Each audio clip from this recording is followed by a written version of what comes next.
पहले हमास, फिर हिजबुल्ला, इसके बाद हूथी और अब इजराइल से भिड़ने के लिए लेबनान पहुंच चुकी है बेहद खतरनाक और एलीट फोर्स इमाम हुसैन ब्रिगेड।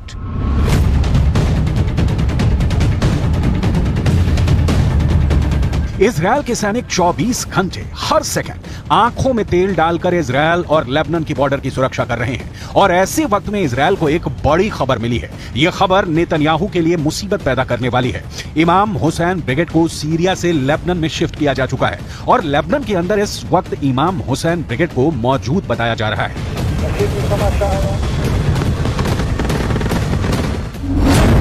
यह दावा इजराइल डिफेंस फोर्स के अरबी भाषा के प्रवक्ता अविचाई अद्राई ने एक ट्वीट के जरिए दी है। ट्वीट में लिखा गया है कि हाल के हफ्तों में इजराइल के खिलाफ हिजबुल्लाह के बुरी तरह से फेल होने के बाद अब इमाम हुसैन ब्रिगेड सीरिया से लेबनान आ गई है और इसका लीडर जुल्फिकार है।